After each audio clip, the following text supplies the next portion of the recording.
Mapalad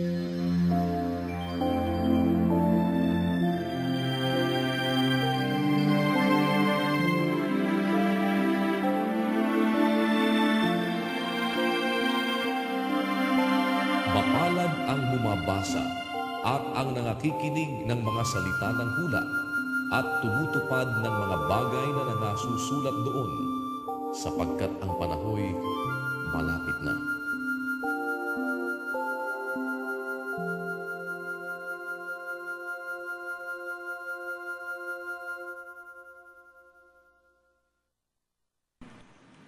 Magandang gabi po, alas 8 na naman ng gabi. Sana ay nandyan na kayo, kagaya po ng inumpisahan natin, ginagawa nating ugali na tuwing sasapit ang alas 8 ng gabi, tayo po ay uupo sandali at bibigyan naman natin ng pagkakataon sa ating mga buhay na pagtuunan ng pansin ang mga banal na kasulatan. Ang pagbabasa ng Biblia ang amin pong ipinag-aanyaya sa inyo. Sa isang maikling panahon, ayain natin ho yung ating mga kasambahay, yung ating pong mga anak, yung ating asawa, at ang ating buong pamilya, para umupo saglit at pagtuunan ng pansin pagkatapos na maghapong paggawa bago tayo magpahinga o kung katatapos lamang ho ninyo ng inyong hapunan, tayo naman ho ay magbasa ng mga talata ng banal na kasulatan para mapagtuunan naman natin ang mga salita ng Diyos. At kung kagabi ay pinasa po natin yung Kapitulo 7 ng Mateo, nasa aklat pa rin po tayo ni Mateo. Ngayong gabi naman, babasahin natin ang aklat ni Mateo, Kapitulo 8, na kinapapalooban ng kanyang mga paggawa kasama po ang pagpapagaling at pagpapalayas ng mga demonyo. Tunghayan natin ang Kapitulo 8 ni Mateo.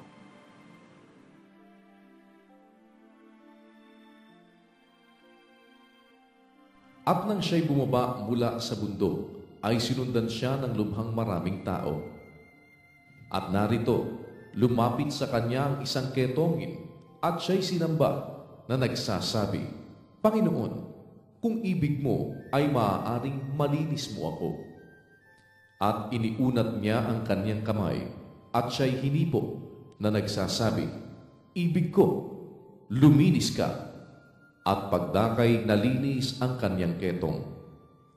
At sinabi sa kanya ni Jesus, Ingatan mong huwag sabihin kanino man, kundi humayo ka, pakita ka sa saserdote at ihandog mo ang alay na ipinag-utos ni Moises na bilang patotoo sa kanila.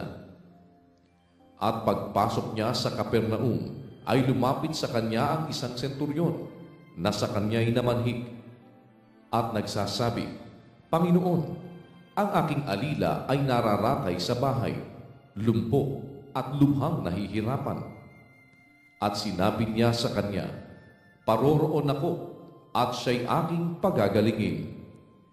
At sumagot ang senturyon at sinabi, Panginoon, hindi ako karapat-dapat na ikaw ay pumasok sa ilalim ng aking bubungan.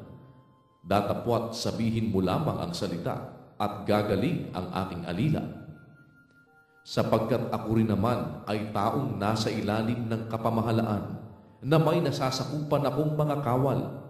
At sinasabi ko rito, Yumaon ka, at siya'y yumayaon, at sa isa, halika, at siya'y lumalapit, at sa aking alipin, gawin mo ito, at kanyang ginagawa.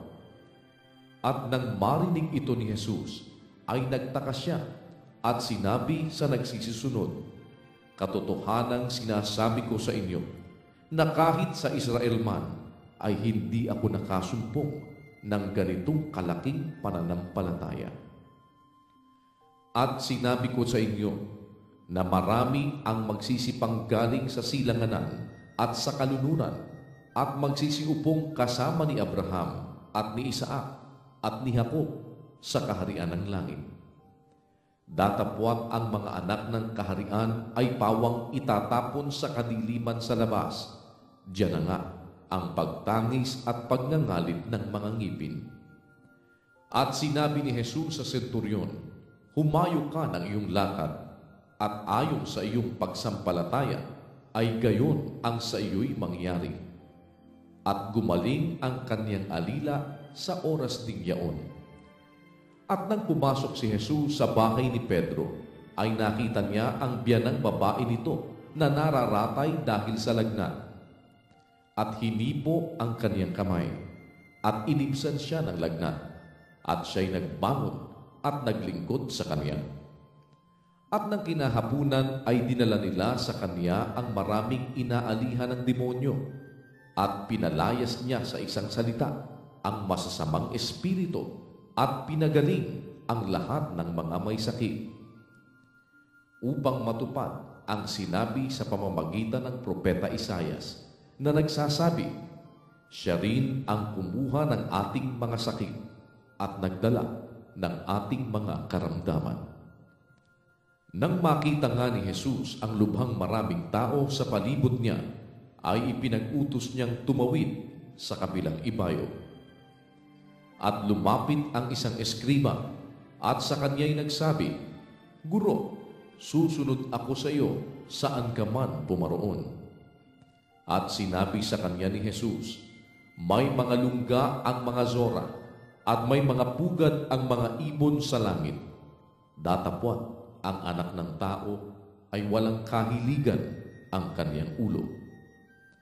At ang isa naman sa kanyang mga alagad ay nagsabi sa kanya, Panginoon, tulutan mo muna akong makauwi at mailibing ko ang aking ama.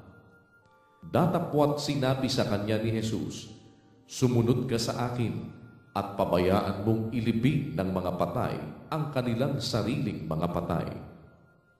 At pagkalulan niya sa isang daong, ay sinundan siya ng kanyang mga alagad. At narito, bumangon ang isang malakas na bagyo sa dagat, na anupat inaapawan ang daong ng mga alon, datapwat siya'y natutulog. At nagsilapit sila sa kanya, at siya'y ginising na sinasabi, Panginoon, iligtas mo kami mga mamatay. At sinabi niya sa kanila, bakit kayo'y nangatatakot? O kayong kakaunti ang pananampalataya? Nang magkagayoy, nagbangon siya at sinaway ang mga hangin at ang dagat at humusay na totoo ang panahon.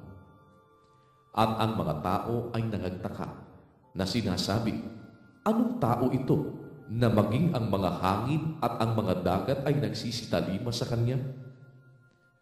At nang siya'y makarating sa kabilang ibayo sa lupain ng mga Gadareno, ay sinalubong siya ng dalawang inaalihan ng mga demonyo na nagsisilabas sa mga libingan na totoong mababangis na anupat sino may walang makapagdaan sa daang yaon.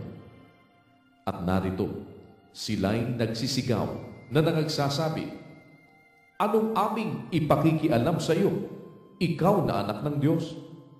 Naparito ka baga upang kami iyong pahirapan bago dumating ang kapanahunan? Sa malayo sa kanila ay may isang kawan ng maraming baboy na nagsisipanginain. At namanhik sa kanya ang mga demonyo na nagsasabi, kung kami palalayasin mo, ay paparoonin mo kami sa kawan ng mga baboy. At sinabi niya sa kanila, magsiparoon kayo. At sila'y nagsilabas at nagsipasok sa mga baboy. At narito, ang buong kawan ng mga baboy ay nangapadaluhong sa bangin hanggang sa dagat at nangamatay sa tubig. At nagsitakas ang mga tagapag-alaga ng mga yaon at nagsitungo sa bayan at sinabi ang lahat ng mga nangyari at ang kinahinatnan ng mga inalihan ng mga demonyo. At narito, lumabas ang buong bayan upang sumalubong kay Jesus. At pagkakita nila sa kanya, ay pinamanhikan siyang umalis sa kanilang mga hangganan. Yun po yung versikulo 34, ang kahuli-hulihang talata sa Kapitulo 8 ng Aklat ni Mateo. At nakita ninyo, di pa ho tayo nakakakalahati. Pero Aklat ni Mateo pa rin ang ating pagtutuunan ng pansin sa araw ng kinabukasan kung loloobin ng Panginoon. Pero sa binasa po natin ngayon, kung meron ho kayong mga medyo hindi naiintindihan at meron mga bagay na parang nagiging tanong sa inyong mga kaisipan, huwag po kayong mag-atubili na tumawag sa mga linya ng ating telepono at itanong nyo po kay Brother Eli Soriano sa palatuntunang Itanong Mo kay Soriano. At sana huwag po kayong mawawala sa araw ng kinabukasan. Kung loloobin ng Panginoon, ipagpapatuloy natin ang pagbabasa ng Aklat ni Mateo para naman po Bago tayo matulog, nabigyan natin ng puwang sa ating mga puso ang mga salita ng Diyos. Lagi ninyong tatandaan, mapalad ang bumabasa.